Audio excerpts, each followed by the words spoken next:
Breaking news, the Senate Judiciary Committee is going to subpoena the Twitter CEO over censorship and looking to a hearing next Friday. We'll talk about that and more today on Jay Sekulow Live. Live from Washington, D.C., Jay Sekulow Live. Phone lines are open for your questions right now. Call 1-800-684-3110. That's 1-800-684-3110. And now, your host, Jordan Sekulow. Well, there is a lot of news to talk about today. One, you've got, of course, the hearings for Judge Amy Coney Barrett. They are coming to a close today. There's just the testimony. She's done. She's finished her portion, her 2 days of testimony. She did an excellent job. I think Democrats on the committee just looked outright foolish whenever they tried to challenge her, and their statements, again, that just don't resonate with the American people, and trying to make her out to be some kind of radical because of her faith or because she's pro-life, and all of those issues. I think she did an excellent job. She had no notes. She had the notepad. She showed up. She brought no documents. She didn't have people whispering in her ear.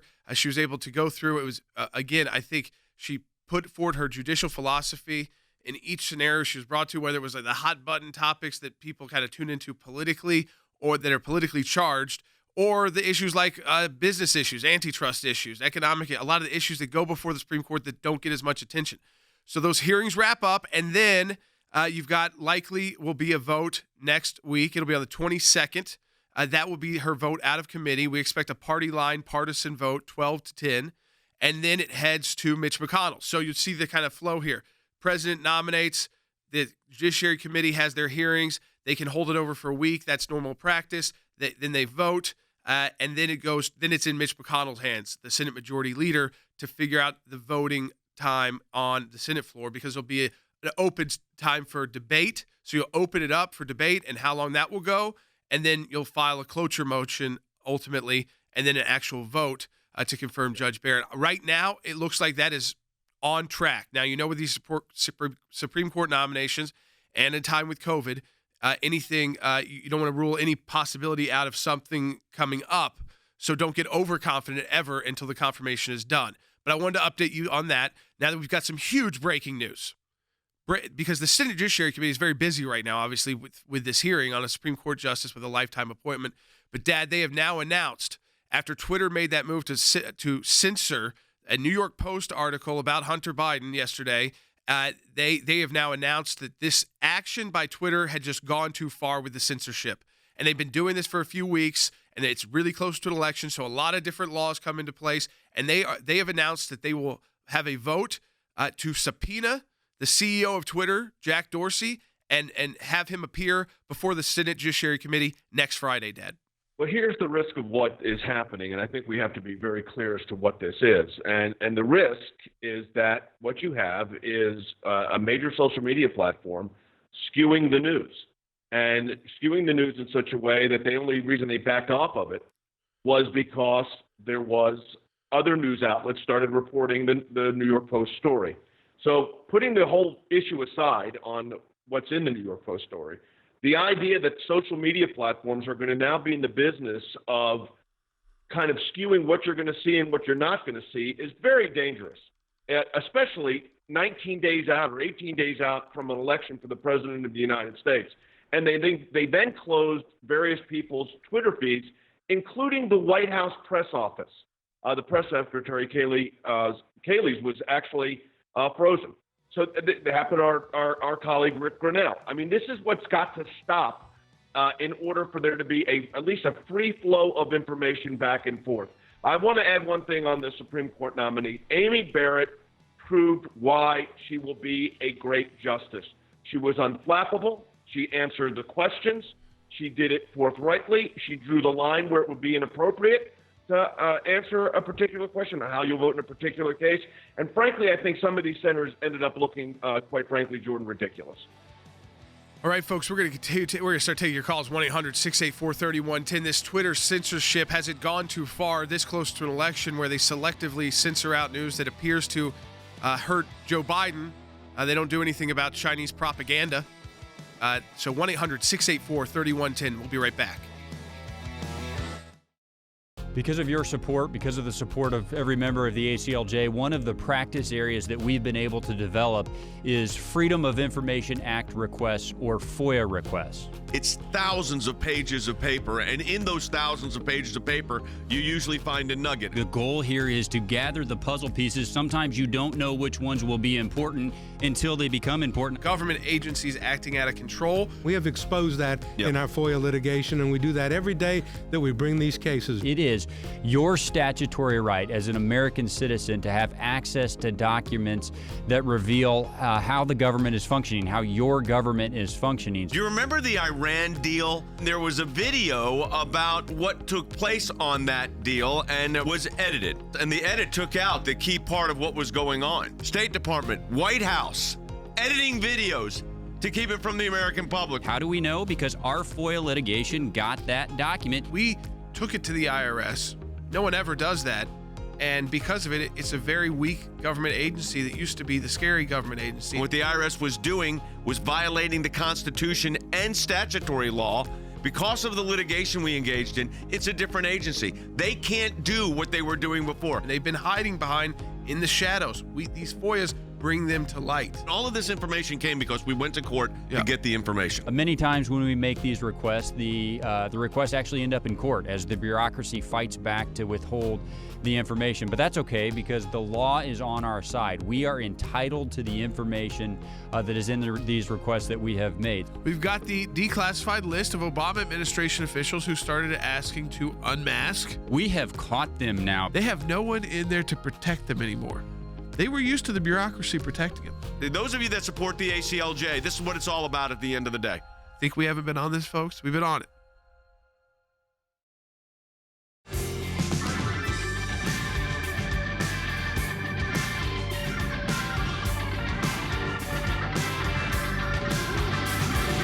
Welcome back to Jay Sekulow Live. This is Jordan Sekulow. So we've got breaking news. So the three senators stepped out of the Senate Judiciary Committee. They include the chairman of the Senate Judiciary Committee, Lindsey Graham, Ted Cruz, and Josh Hawley, Senator Hawley. So those three senators have made statements and have announced that the Senate Judiciary Committee will be holding a vote to subpoena Jack Dorsey, the CEO of Twitter, for his testimony next Friday before the Senate Judiciary Committee in relation to this selective censorship of news outlets. Listen to what Senator Ted Cruz had to say. I think he kind of summed it up perfectly, because whatever you think about the news that's reported and what's come out about Hunter Biden, Joe Biden, and the laptop, listen to what Senator Ted Cruz had to say. I think this is the key. The committee today will be noticing a markup on Tuesday to issue a subpoena to Jack Dorsey, the CEO of Twitter, to testify before the Senate Judiciary Committee next Friday, to come before this committee and the American people and explain why Twitter is abusing their corporate power to silence the press and to cover up allegations of corruption. And let me be clear, I don't know if these New York Post stories are true or not. Those are questions Vice President Biden should answer. But Twitter and Facebook and big tech billionaires don't get to censor political speech and actively interfere in the election. That's what they're doing right now. And so on Tuesday, the Judiciary Committee, the full committee, will be voting on subpoenas to subpoena Jack Dorsey to come before our committee. All right, so there you go. I want to go to Than Bennett, too, in Washington, D.C. Than, because I think this is a major announcement. Conservatives have been upset about this specifically because it's been conservatives that have been targeted.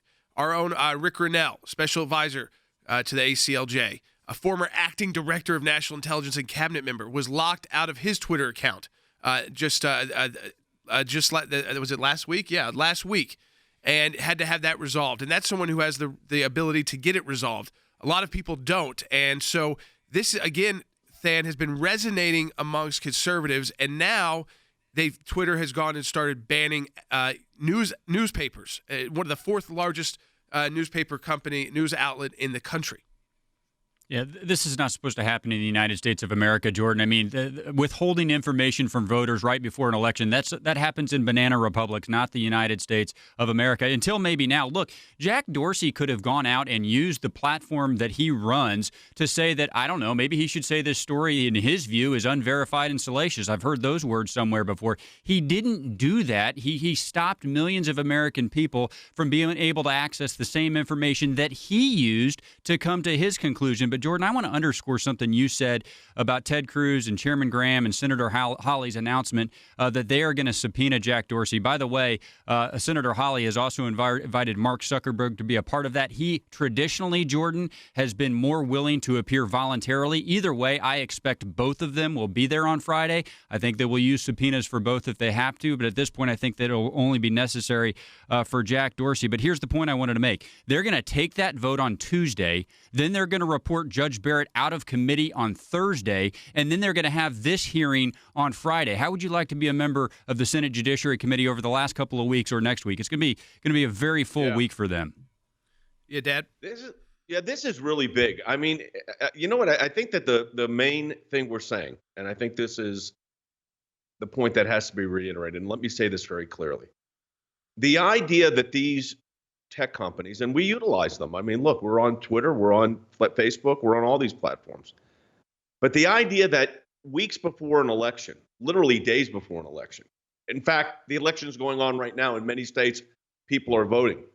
The idea that they would skew the news, which is what they've done here, there is no justification for that. And they'd have to be particularly careful when you're in the vicinity of an election. Now, as Senator Cruz said, whether what's in there is true or not true or partially true, I'm not going to get into that. I have no idea. But this idea that you would take the fourth largest distributed newspaper in the country and start censoring out their news items, and the only reason you allow them to be posted is because, well, others started reporting it, I think that's the problem. So we'll see if it gets addressed in these upcoming hearings. But again, it does show you what an interesting couple of weeks it's going to be. And folks that are listening, let me tell you what we could do. And I'm thinking about this. I'm kind of talking out loud. And that is, before that hearing, I would like our members to express their concerns over this kind of censorship. And maybe Matt and our team, Ben and others, could start looking at, in our social media team, putting together a petition that we could deliver to these senators right when that hearing starts. Dan, when is the date of the hearing with the tech companies? Yeah, it's going to be next Friday, so the 23rd, Jay. So we'd have to move. I mean, Jordan, we'd have to move quickly, but I think we could get 100,000 signatures or more maybe from each of the 50 states. Because people have had enough, unless, of course, Facebook and Twitter stop us from telling people about signing the petition, things like that. See, this is the problem. Having the fact that I can utter that sentence and it's not a joke. I'm just hoping we stay on the air. I mean, seriously, when we talked about today, going on the air and doing what would appear on Twitter, and it appears on Twitter that the Senate is going to subpoena the head of the CEO of Twitter over censorship. Which, by the way, there are a whole host of different laws and structures within the government. There's FCC. There's, of course, the election interference. The list goes on and on. So it's totally within the purview of the Senate Judiciary Committee to be reviewing this. But then, of course, they can shut you off. Now, the question is, was this the step too far for Twitter? And now that, because they now went after not just individuals, but they're now going after corporations, corporate news outlets that have been in existence for many, many, many years, with different publications that share different views, that don't come to conclusions, but report what they've received. This is New York Times does the same thing. I think a lot of these outlets, again, if it was about Donald Trump, I don't think there'd be any censorship.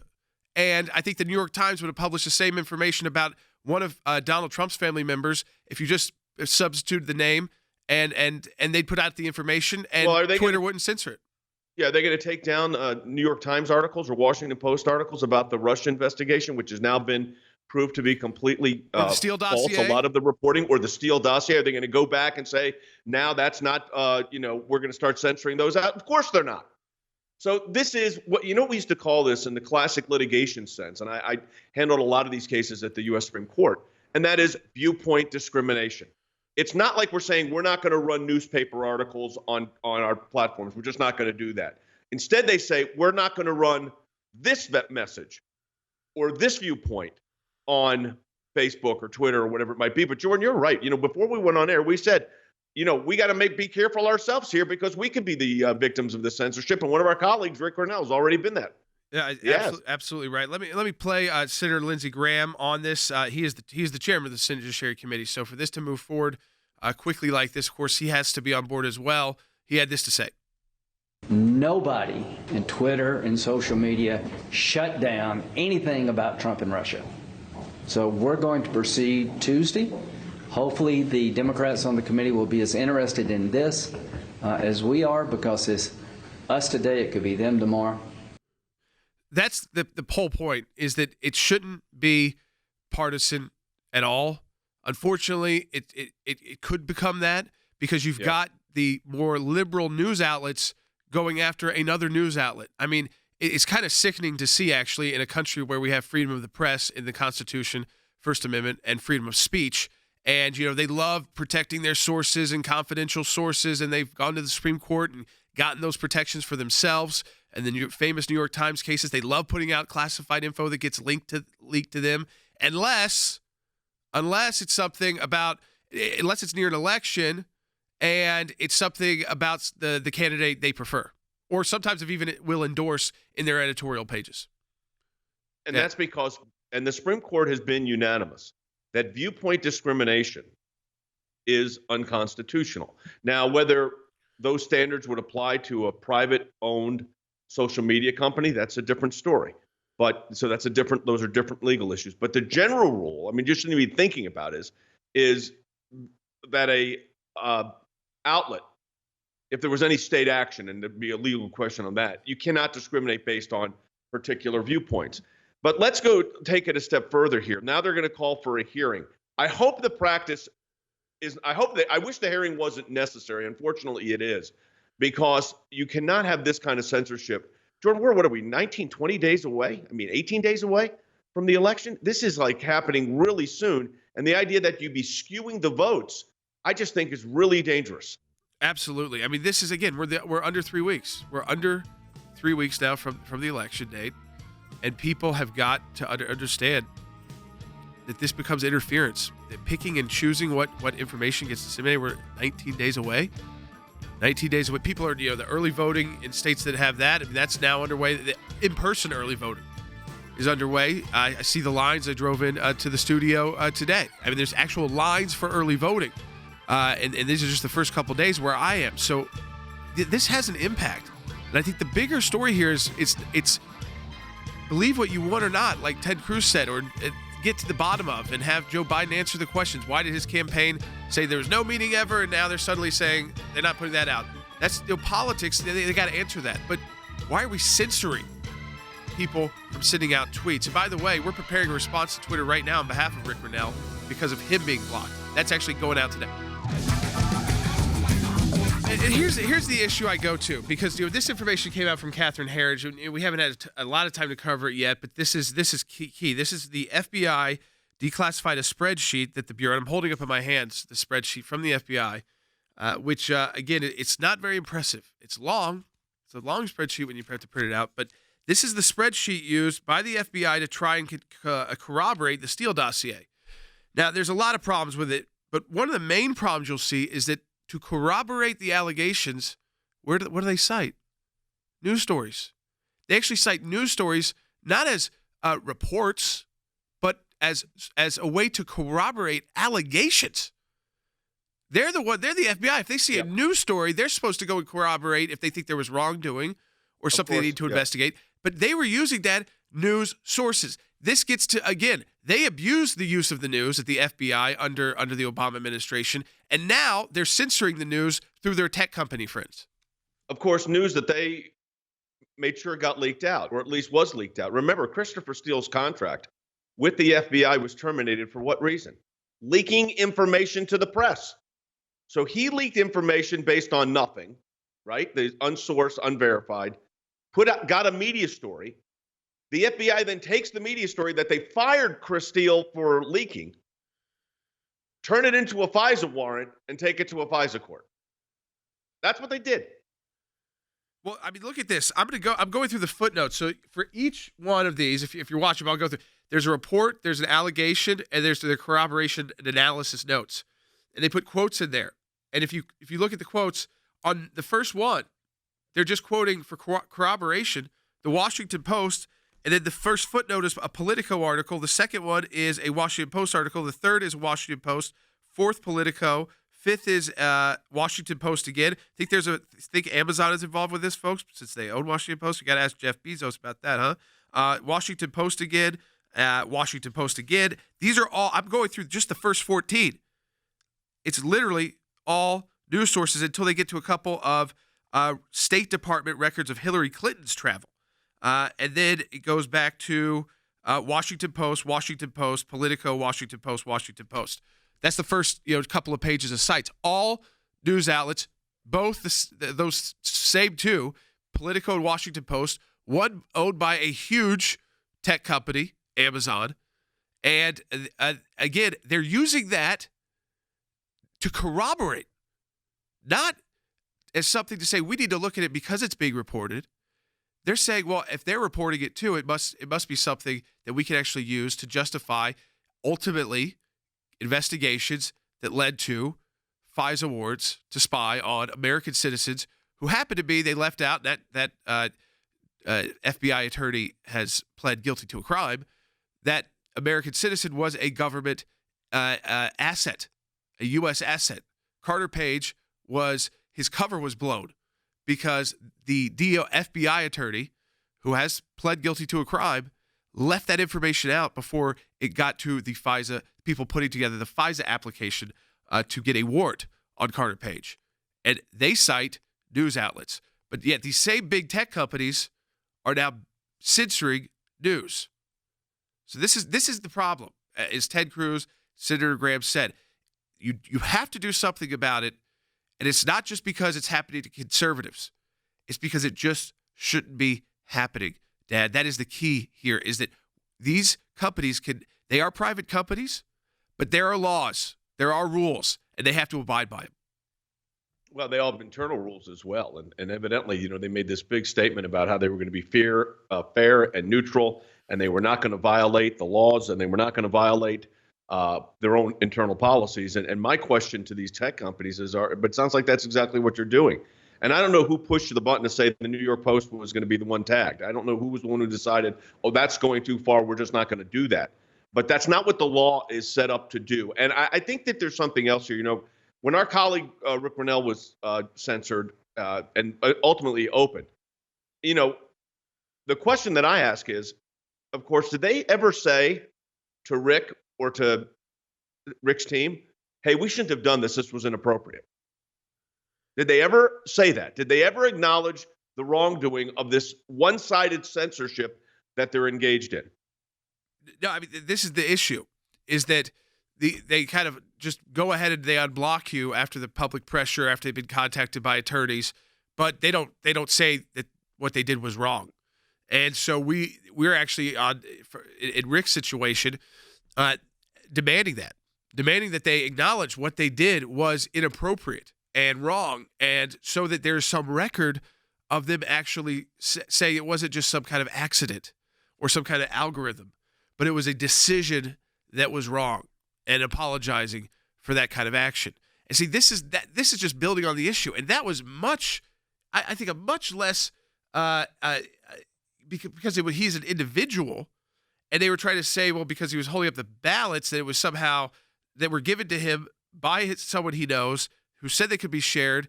The ballots were to someone he knows, two deceased parents who had been deceased for a number of years, and the friend gave him said, you should show people this is happening. I've held out ballots that I've received at different addresses, and then my wife has received at different places we have lived, and we've gotten live ballots sent to us. I held them up on this broadcast. It's something people are doing, Dad, to show that this mail-in ballot is causing a problem because there's so many live ballots floating around. And if bad people get a hold of those, or if, like my last address where we were renting but we were registered to vote there, if people they wouldn't necessarily recognize the name and say, oh, this is the people in the house before because we were renting. But they got live ballots. And by the way, that's a huge swing state. What if they don't even read it closely and just send it in, or they just don't understand? Say, okay, I need to send this back in some way. I mean, there's There's so many problems with that, and yet he got censored. He got blocked. He could not access his account. Then it got unblocked, and it just but nothing from Twitter. It's like, and that's someone who has prominence. If you're a normal person, it's much tougher. Yeah, Craig Parshall from our office, who's our senior counsel of counsel to our ACLJ and is our expert in big tech. I mean, that's what he does. He does it for organizations all over the country. He's on it, and because even though they have opened it back up, you want to be in a situation where this does not happen again. So how do you prevent it from happening again is to get a formal recognition that it should not have happened in the first place, and that's what we're doing. And your support of the work of the American Center for Law and Justice allows us to do that so that we can help not only our team. By the way, we've represented ministries and organizations that have had the same problems, the very same problems and issues on other matters with Facebook and Twitter and other social media platforms. We've had great results. Craig gets great results, but I know that Jews for Jesus had trouble with something, and Craig was able to get it fixed. And again, it took, he's got a great knowledge in this area, but your support of the work of the American Center for Law and Justice doesn't only bring you this program every day, doesn't let us fight just for those FOIA cases to find out what's going on in government, doesn't just allow us to do the work globally as it relates to Israel or religious liberty in Europe and freedom and life issues, but it also makes sure that airwaves can be open for communication. So support the work of the American Center for Law and Justice. Go to aclj.org. That's aclj.org to support the work of the ACLJ. Make a tax-deductible donation if you're in that position to financially do so. We appreciate that, so we can continue to do all this work and respond immediately as situations arise. Go to aclj.org. That's aclj.org. I mean, I have to wonder now if Twitter stays on this path, whether we need to just say, let us know if you're being censored. We need to think about that too, to send a mass amount of these to get people unblocked, because most people don't have access to attorneys to get it done. We'll be right back. Because of your support, because of the support of every member of the ACLJ, one of the practice areas that we've been able to develop is Freedom of Information Act requests, or FOIA requests. It's thousands of pages of paper, and in those thousands of pages of paper, you usually find a nugget. Government agencies acting out of control. We have exposed that in our FOIA litigation, and we do that every day that we bring these cases. It is your statutory right as an American citizen to have access to documents that reveal how the government is functioning, how your government is functioning. We took it to the IRS. No one ever does that. What the IRS was doing was violating the Constitution and statutory law. They can't do what they were doing before. They've been hiding behind in the shadows. These FOIAs bring them to light. How do we know? Because our FOIA litigation got that document. Those of you that support the ACLJ, this is what it's all about at the end of the day. Think we haven't been on this, folks? We've been on it. Live from Washington, D.C., Jay Sekulow Live. And now, your host, Jordan Sekulow. Welcome back to the second half hour, Jay Sekulow Live. We're at the final witness before for the hearings on Judge Amy Barrett. So she's done testifying, doing her, and that was yesterday and the day before. You hear from the witnesses. That will close, and then they will schedule a vote for the House, for the Judiciary Committee, for the committee, and that'll occur next week. And if this stays on track the way it looks, that'll be a partisan vote, 12-10 out of the committee. Don't expect more than that. But then it goes to the majority leader, Senator Mitch McConnell, who can then kind of put the schedule together for when there's debate on the nomination, so that senators who aren't on the committee can have time to weigh in and make their remarks on the Senate floor, and then ultimately it comes to a cloture vote, and then an actual vote on the nomination. That's where we're looking. Where do we look for on a date to actually see when people will be seeing the yays and nays come in, if you will? week of October 26th, sometime in that week. It depends on when Leader McConnell files cloture. He's already said he is going to take it to the floor the Friday after the vote, so that would be the 23rd. He could choose to file cloture that day, Jordan, so the vote could be as early as Monday. My guess is it'll probably be more like Tuesday or Wednesday, but we'll see. Like you said, that's up to Leader McConnell. It's his choice to make, but he's committed to taking it right to the floor. Earlier this morning, Jordan, in executive session, Chairman Graham officially put it on the calendar. They officially held it over, and they officially noticed the committee vote for the 22nd. So that is going to happen. And I just wanted to make one note. Right now, that final witness you've talked about, it's a woman by the name of Laura Wolk. She was a student of Judge Barrett's at Notre Dame Law. Jordan, she became the first blind female to ever be a clerk on the Supreme Court of the United States. Quite a moment hearing her testimony right now. She's testifying passionately in favor of Judge Barrett. Judge Barrett was very essential in making sure she had the equipment and the assistance that she needed at Notre Dame Law to succeed. Clearly, Jordan, she succeeded, became a clerk on the Supreme Court, and is thriving in her career now. So pretty powerful testimony right now to close up that hearing.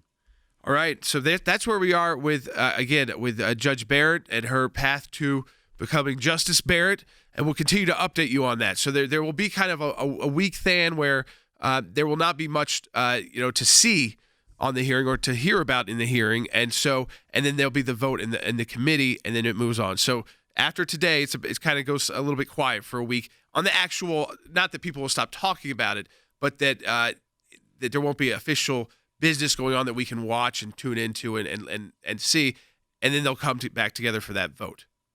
Is that right there? Yeah, I think it's a good point that you make there, though, Jordan, because one of the arguments today from Democrats on the committee is that they don't have time to consider this nomination. Well, what about the next 7 days? I mean, Are they going to complain over the next 7 days where there's not a whole lot going on? That's the whole reason that Chairman Graham allowed this holdover, so that you can look at all this material that she turned in, look at all the responses to the questions that she gave, make an evaluation. We've got breaking news, Than.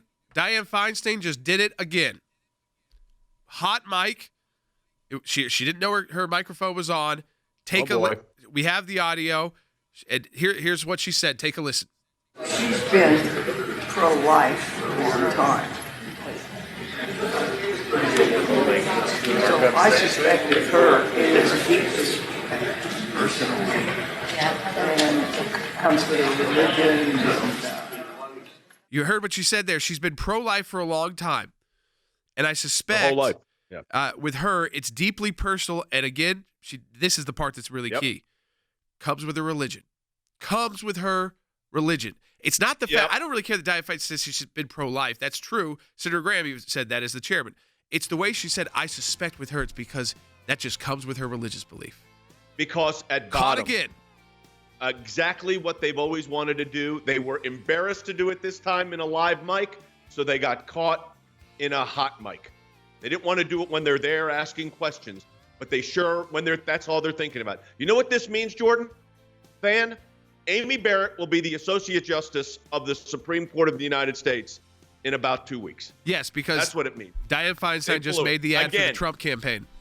That's the truth. As She's Jeff making Toobin ads said, for all senators that are Republican and the Donald Trump for his campaign. She did it once again. She made Amy Barrett a star. Now she made her a Supreme Court justice. I think you're right. We'll be back.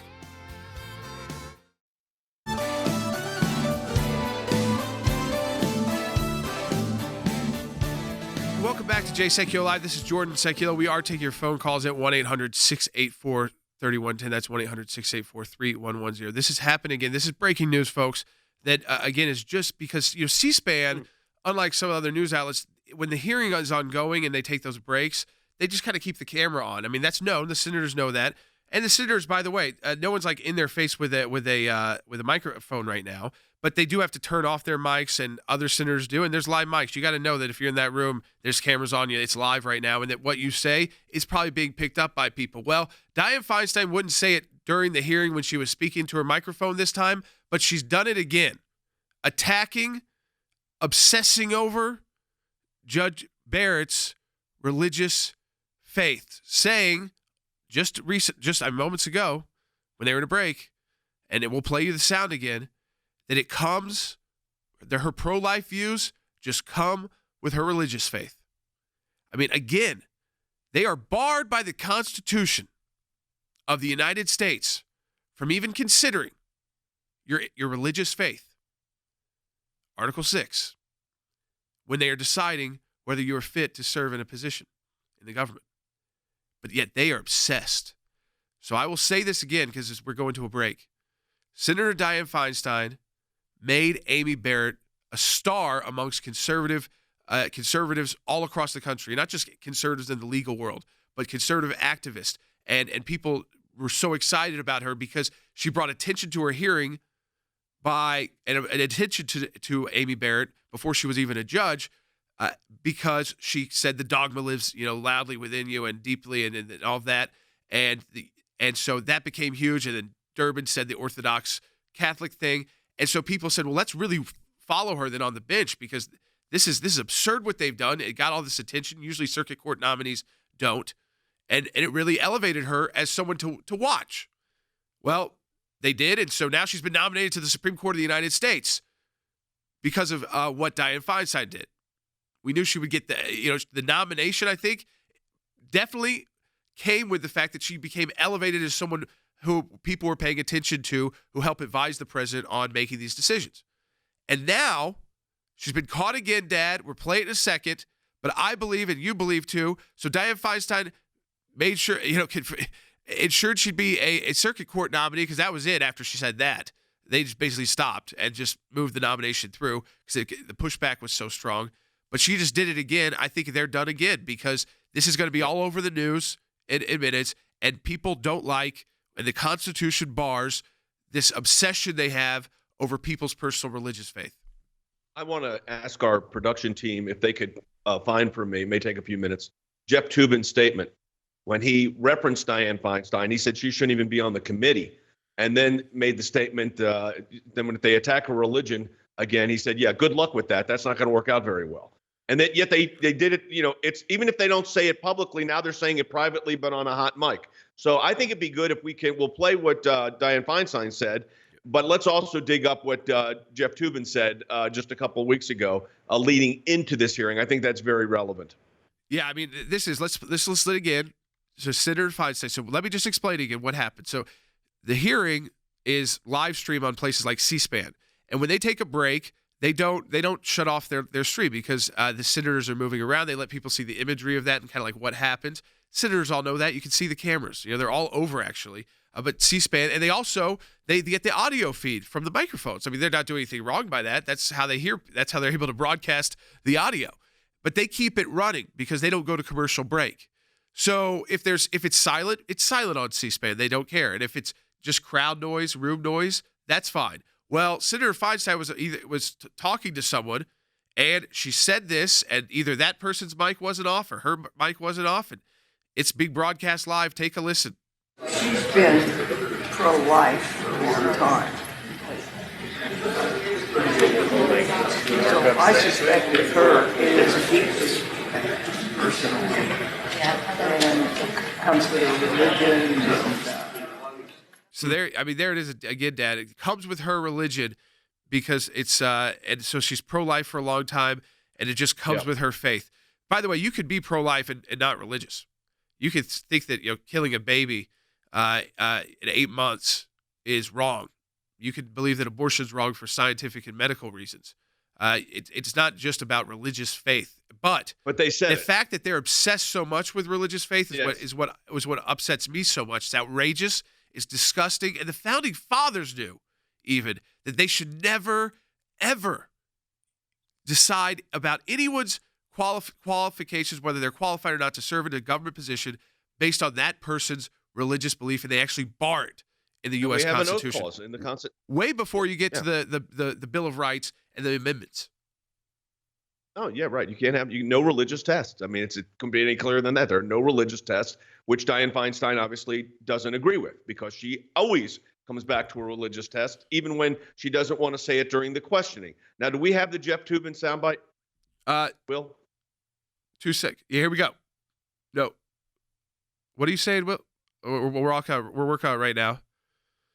All right, let me just figure out. I'm not sure what's going on with the team in there, but we'll take your here. Okay, we got it. We got it now. We got it. Here you go. Okay, go play it.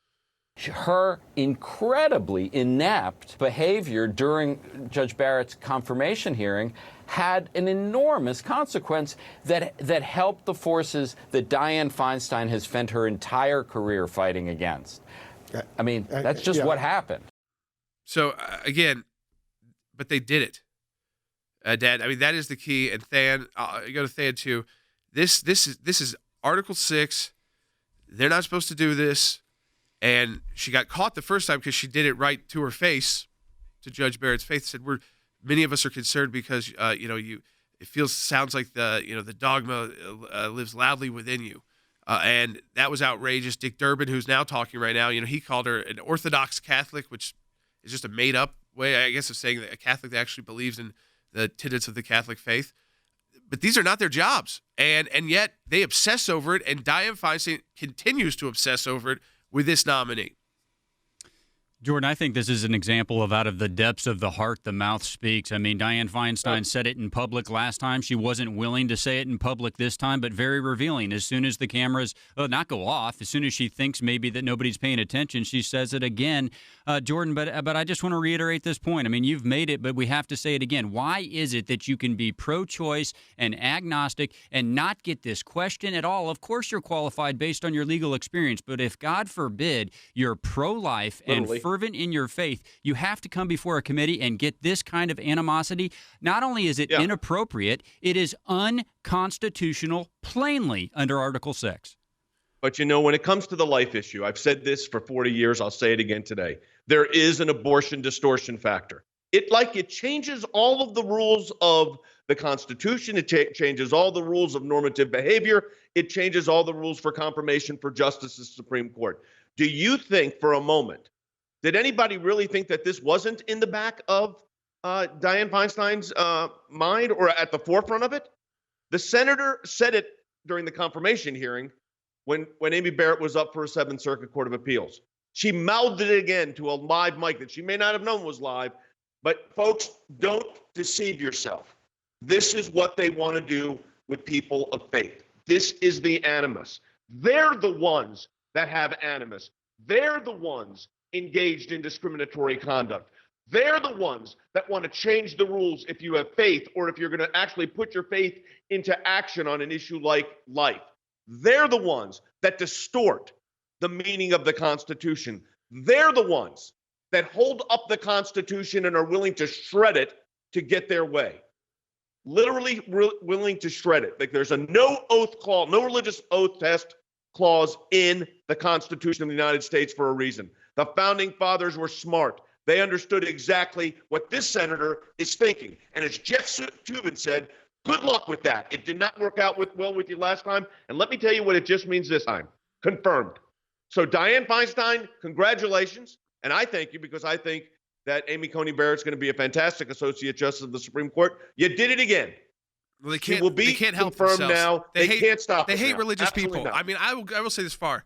They have a serious disdain, maybe a level of hatred for people that actually have deeply held religious beliefs. Now, many of them are associated with a particular religious faith and will say that they've got religious beliefs. But if you actually, again, they have this secular worldview of their religion. So if you have personal, actual religious faith, it's not just like a cultural or part of what you do as a community, but you actually believe it, they hate you for that. This person actually believes what you go in here at church, or they actually believe what you go in here at the synagogue or the mosque. They got something wrong with them. I mean, they may go to the church or the synagogue or the mosque, but I don't actually believe that stuff. I call myself, they call themselves Catholic, but they're not pro-life, even though that's a main tenet of the Catholic Church. And so again, this idea that if you're actually a person of religious faith, there's something wrong with you. It's disgusting. And it's why I think the left might just continue to lose and continue to lose. I don't know. I mean, we're less than 3 weeks out from the election, but people don't like this disdain they show for people who have religious faith and actually believe it. We'll be back.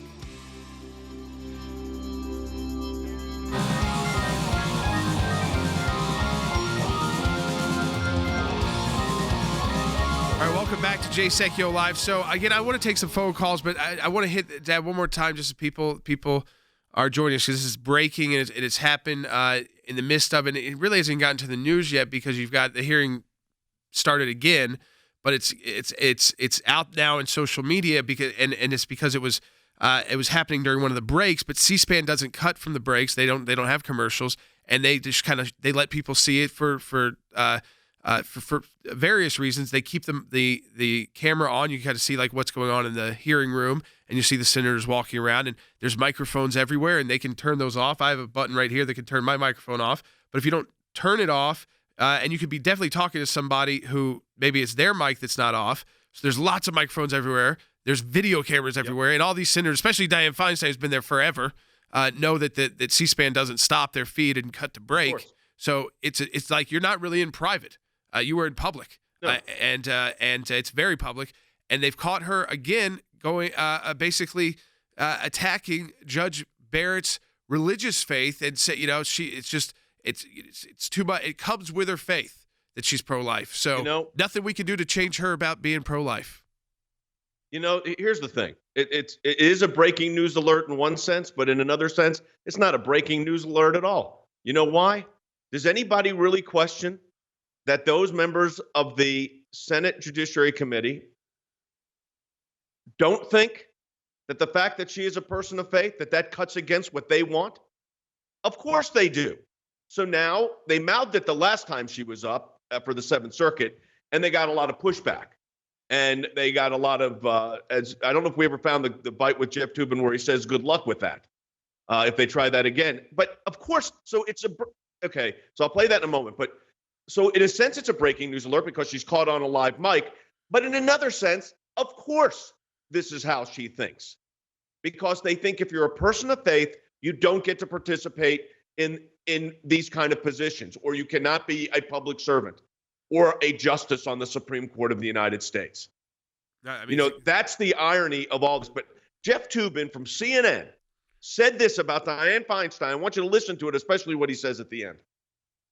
Dianne Feinstein was and is a distinguished public servant who has served for many years on the Supreme Court. She is now 87 years old, and she has repeatedly engaged in behavior in recent months that seem out of step with what Democrats want to do. And, she is going to be the leader of the Democratic forces on the Judiciary Committee. And all I can say is good luck with that, Democrats.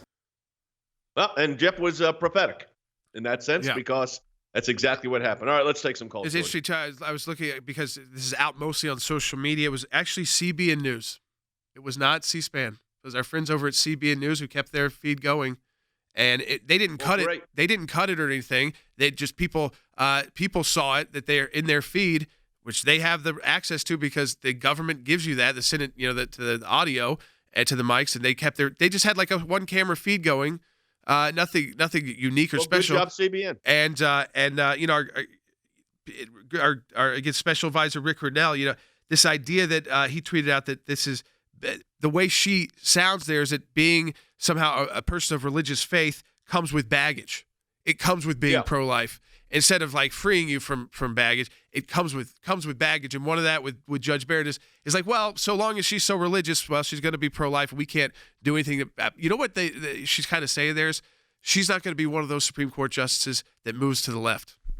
That's what she's saying. You're exactly right. She has a religious belief, and we're not going to be able to convince her at cocktail parties to ultimately come along our side. Yeah, because the dogma lives deeply within her. Yep. I mean, just let it sit in, folks. Let it sit. Let's take the calls. People, hold on. Ed in New York on line 1. Ed, welcome to Jay Sekulow Live. Thank you for taking my call. Sure. I heard you mention that there is a law about these big tech companies censoring people and organizations. Why is there no teeth in this law? Why do they have to keep bringing these big tech guys before committees to answer questions? Why aren't they fined billions of dollars? Really make a mark. Well, you can't just fine people billions of dollars without due process. So I want to be clear on this. I think Senator Graham and Senator Cruz, Senator Hawley are right to call for a hearing to find out what happened.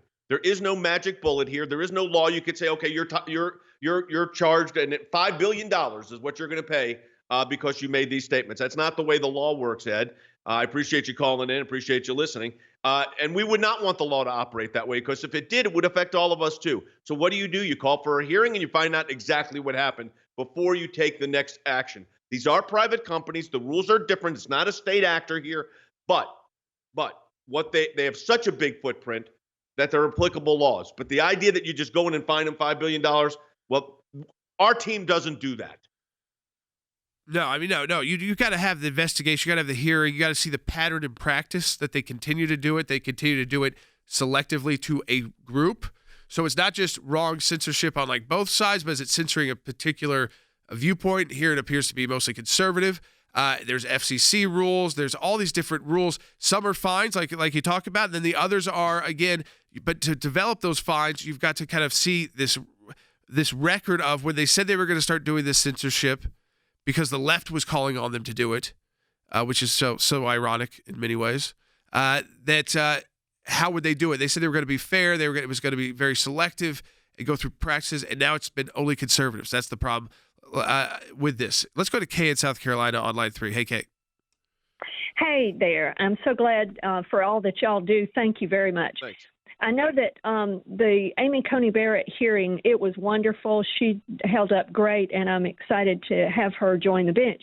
My question is, there's talk now that the Democrats are going to try the only trick, I guess, that they have left, and that is to boycott these so that they wouldn't show up.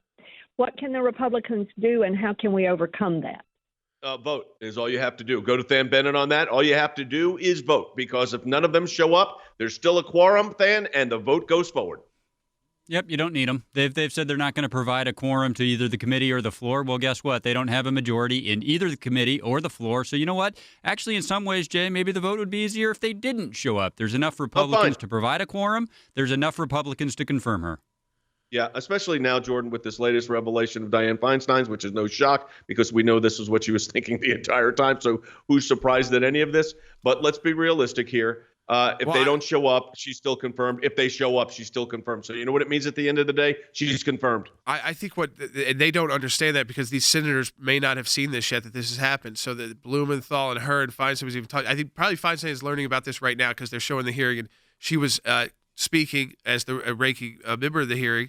And then she left. And now I'm sure she is finding out what is now all over social media. And that is her hot mic moment on this. So I feel like you're going to go from these senators who have already been, I mean, again, they have looked, the ones who have tried to engage look ridiculous. But I think this will kind of wrap this one up again because they've made another ad during 19 days before an election.